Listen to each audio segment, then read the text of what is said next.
Why does he stare at the lake like it's hiding something only he remembers? Grace Langley was the kind of woman small towns whispered about, but always respectfully. She wore cardigan sweaters in July and kept her windows open even in the rain. A school counselor beloved by her students, but unreachable in that way you can't name. People said she was kind, they just didn't know much beyond that. Cut to early morning Evergreen Pines High School. Mason Rivera walked the hallways like a shadow that refused to cling to light. 15, pale, always hooded, and always quiet.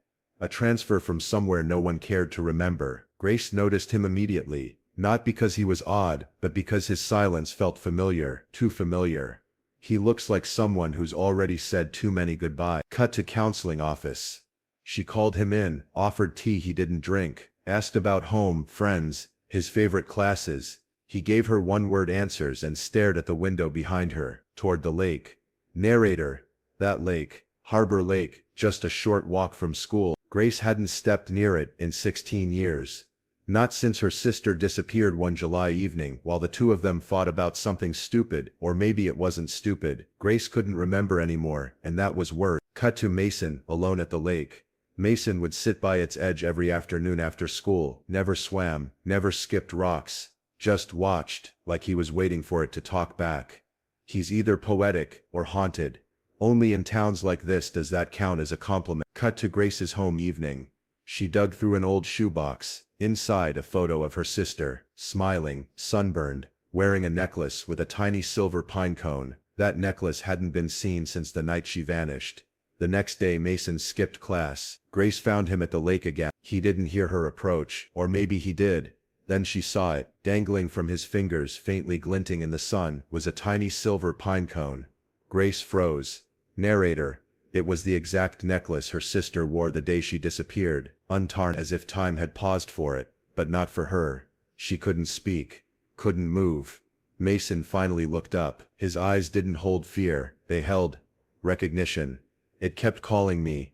16 years ago Grace buried a secret at Harbor Lake. Last night it whispered her name back. This sets a tense emotional tone and immediately signals to the viewer, the past is no longer staying buried. Grace didn't sleep that night. Her dreams were filled with water, cold, black water, and a voice calling out from below. Not screaming, not begging, just calling her name. Grace. She sat in the kitchen with the porch light on, until dawn. The necklace lay on the counter in front of her, next to a cup of untouched tea. She hadn't seen it in over a decade. And now Mason, some kid from out of town, was holding it like it belonged to him. Flashback, faint reverb.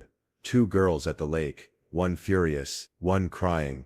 Then silence, and ripples. The fight with her sister, Ellie, had been about something small, stolen clothes. Maybe a boy, maybe both. But the fallout was seismic. Ellie had vanished that night. No body, no note, just a pinecone necklace, and the quiet guilt that had followed Grace into every room since. Cut to school hallway. Grace watched Mason from a distance. He walked slower now, like something was weighing him down. Not fear, something older, something heavier. She called him back to her office. Grace trying to stay composed. Where did you get that necklace? Mason avoided her eyes. Found it, buried under the old bench by the lake. Narrator. There was an old bench by the lake, right where she and Ellie last stood, but it had been replaced years ago. How could something buried beneath it survive undisturbed for so long? Grace, why were you digging there? Mason paused, his voice dropped.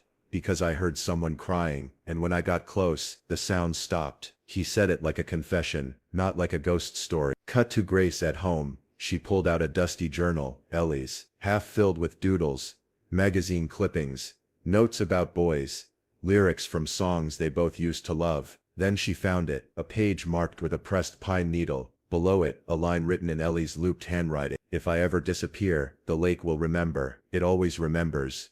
Grace's hands trembled. Either this was an elaborate coincidence, or her sister had tried to speak all along, through dreams, through objects, through Mason. That night, Grace returned to Harbor Lake alone. The air smelled like moss and silence. Her flashlight flickered. She walked to the bench, sat down, and tucked beneath the wood a folded note, fresh, unweathered, with her name written in smeared blue ink. She opened it slowly. The final line read, "It wasn't your fault, but it's not over."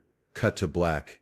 Grace stared at the note like it might disappear. It's not over. 3 words that cracked open 16 years of silence. She didn't go to work the next day. She drove instead to a house she hadn't seen in over a decade. Weathered porch, dead rose bushes, and a mailbox still bearing the name Langley.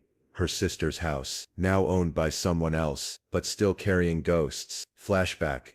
Ellie slamming her bedroom door. Grace screaming, "Then leave if you hate me so much," and Ellie whispering something Grace hadn't heard until now. Narrator. The note changed things. It didn't just reopen wounds, it redirected them. Because it wasn't the lake that swallowed Ellie. It was secrets. Cut to Grace meeting her estranged mother. Her voice trembled. Her mother's eyes were sunken, but sharp. "Grace, did you know Ellie planned to leave that night?" Her mother said nothing, just turned, walked to a drawer, and handed Grace an envelope. Inside, Ellie's college acceptance letter, dated 2 weeks before she vanished. Narrator. She'd gotten into art school, out of state. Grace never knew, but someone else did. Cut to back at the school, Grace confronting Mason. Grace sat across from him. "Grace, you said the lake called to you, but it's not the lake, is it?" Mason looked up, and for the first time, he really looked at her. "Mason, my mom, she made me promise never to ask, but my aunt disappeared here, before I was born." Silence. "Aunt, Ellie." Grace's heart cracked open. "What's your mother's name?" Mason. "Julia. Julia Rivera. She never talks about her side of the family. I only found the necklace after we moved here." Narrator. Julia, Ellie's best friend, the one who disappeared shortly after Ellie did, the one Grace hadn't seen since. They hadn't both vanished. They'd run, together. Cut to Grace at the lake one last time. She sat on the bench with Mason beside her. "Grace, she didn't drown, she didn't die, she just left me." Mason. "But she never stopped thinking about you. That note wasn't from me." Narrator. "It was left the morning he found the necklace, from a woman who watched from far away, a woman who maybe wanted forgiveness, but didn't know how to ask." Grace dropped the necklace into the lake. Not to bury it, to let it go. She turned to Mason. "Grace, you ever feel like you were born just to fix someone else's unfinished story?" Mason, smirking. "Every damn day." Fade out to sunrise. Narrator. Soft closing line. "Sometimes the truth doesn't scream, it whispers until we're finally ready to hear it."